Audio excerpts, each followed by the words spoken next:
ಗ್ರಾಮೀಣ ಕೂಲಿ ಕಾರ್ಮಿಕರ ಸಂಘಟನೆಯಿಂದ ಜಿಲ್ಲಾಧಿಕಾರಿಗಳ ಕಚೇರಿ ಎದುರುಗಡೆ ಇರುವಂತಹ ಟಿಪ್ಪು ಸುಲ್ತಾನ್ ಉದ್ಯಾನವನದಲ್ಲಿ ಪ್ರತಿಭಟನೆಯನ್ನು ನಡೆಸಲಾಯಿತು.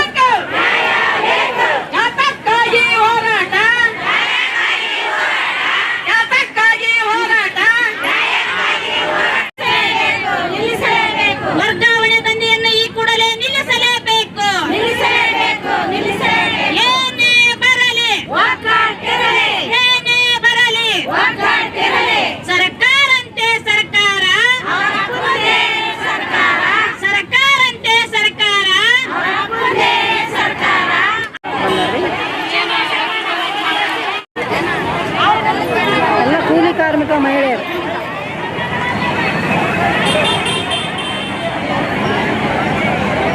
ಈ ಹೋರಾಟದಲ್ಲಿ ರಾಯಚೂರು ಜಿಲ್ಲೆಯ 7 ತಾಲೂಕುಗಳಿಂದಲೂ ಗ್ರಾಮೀಣ ಕೂಲಿ ಕಾರ್ಮಿಕರ ಸಂಘಟನೆಯ ಮಹಿಳಾ ಹಾಗೂ ಪುರುಷರು ಪಾಲ್ಗೊಂಡಿದ್ದರು. ರಾಜ್ಯ ಸರ್ಕಾರದ ವರ್ಗಾವಣೆ ದಂಧೆಯನ್ನು ಗ್ರಾಕುಸ್ ಸಂಘಟನೆಯು ವಿರೋಧಿಸುತ್ತಿದೆ.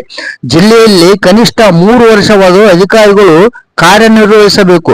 ಆದರೆ ಜನಪ್ರತಿನಿಧಿಗಳ ಒತ್ತಡ ಮತ್ತು ವೈಯಕ್ತಿಕ ಲಾಭಕ್ಕಾಗಿ ಬೇಕಾಬಿಟ್ಟಿ ವರ್ಗಾವಣೆ ದಂಧೆ ನಡೆಯುತ್ತಿದೆ. ಇದೇ ರೀತಿ ಸರ್ಕಾರಿ ಶಾಲೆಯ ಶಿಕ್ಷಕರನ್ನು ವರ್ಗಾವಣೆ ಮಾಡಿದ ಕಾರಣ ನಮ್ಮ ಮಕ್ಕಳ ಭವಿಷ್ಯ ಹಾಳಾಗುತ್ತಿದೆ. ಸಾವಿರಾರು ಶಿಕ್ಷಕರು ಹಿಂದುಳಿದ ಜಿಲ್ಲೆ ಎಂದು ಹಣೆಪಟ್ಟಿ ಕಟ್ಟಿಕೊಂಡ ಈ ಒಂದು ಜಿಲ್ಲೆಯನ್ನು ಬಿಟ್ಟು ಇತರ ಜಿಲ್ಲೆಗಳಿಗೆ ಹೋಗುತ್ತಿದ್ದಾರೆ. ಸರ್ಕಾರದ ಜವಾಬ್ದಾರಿ ಏನು?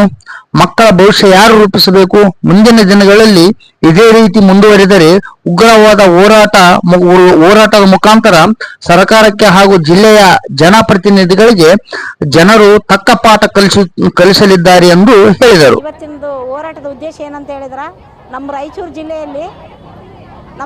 ಜಿಲ್ಲೆಯನ್ನು ತಿಳ್ಕೋಬೇಕಾದ್ರೂ 3 ವರ್ಷ ಅಧಿಕಾರಿಗಳು ಇಲ್ಲಿದ್ದು ತಮ್ಮ ಕೆಲಸಗಳು ನಡೆಸಿದ್ರೆ ಮಾತ್ರ ಈ ರಾಯಚೂರು ಜಿಲ್ಲೆ ಹೆಂಗೈತೆ ಏನೈತೆ ಅಂತ ಅರ್ಥ ಮಾಡ್ಲಿಕ್ಕೆ ಸಾಧ್ಯ ಆಗುತ್ತಾ. ಆದ್ರೆ ಅಧಿಕಾರಿಗಳು ಅವ್ರನ್ನ ಏನು ಮಾಡಿಬಿಡ್ತಾರ, 1 ವರ್ಷ ಆಗಿರಲ್ಲ, 6 ತಿಂಗಳಾಗಿಲ್ಲ, ವರ್ಗಾವಣೆ ಮಾಡಿಬಿಡ್ತಾರ. ಇದ್ರ ಬಗ್ಗೆ ಏನು ಅರ್ಥ ಆಗುತ್ತಾ? ಜನರಿಗೆ ಏನು ಇವ್ರು ಕೆಲಸ ಮಾಡಿಕೊಡ್ತಾರ? ಇದಕ್ಕಾಗಿ ಏನಂತ ಹೇಳಿದ್ರೆ ನಾವು ಯಾವ ಅಧಿಕಾರಿಗಳು IAS ಅಧಿಕಾರಿಗಳಾಗಿರ್ಬೋದು, ಇವ್ರನ್ನೆಲ್ಲ ಈಗ DC ಆಗಿರ್ಬೋದು, CS ಆಗಿರ್ಬೋದು, PSI ಆಗಿರ್ಬೋದು, ಇವ್ರನ್ನೆಲ್ಲ ಏನಂತ ಹೇಳಿದ್ರೆ ವರ್ಗಾವಣೆ ಮಾಡಬಾರ್ದು ಅಂತೇಳಿ ಕೇಳ್ಕೊಂತೀವಿ. ಯಾಕಂದ್ರೆ ನಮ್ಮ ಹಿಂಗೆ ಮಾಡಿ ಇವಾಗ ಏನಂತಂದ್ರೆ ಇವತ್ತು ಇಷ್ಟು ಜನ ಎಲ್ಲ ಹೋರಾಟಕ್ಕೆ ಬಂದದ್ದು ಉದ್ದೇಶ ಏನಂತಂದ್ರೆ ಇದೇ ರೀತಿಯಾಗಿ ವರ್ಗಾವಣೆ ಮಾಡಿ 10,000 ಜನ ಶಿಕ್ಷಕರನ್ನ ವರ್ಗಾವಣೆ ಮಾಡಿಬಿಟ್ರು.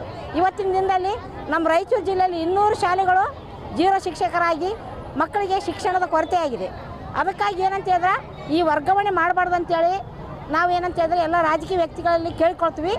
ಒಂದು ವೇಳೆ ಅವರು ಹಿಂಗೆ ಮಾಡಿದ್ರೆ ಮುಂದಿನ ದಿನದಲ್ಲಿ ಈ ಹೋರಾಟ ಇವತ್ತೊಂದು ದಿನಕ್ಕೆ ಮುಗಿಯಲ್ಲ, ಇದು ಮುಂದಿನ ದಿನದಲ್ಲಿ ಉಗ್ರ ಹೋರಾಟ ಮಾಡಬೇಕಾಗತ್ತೆ.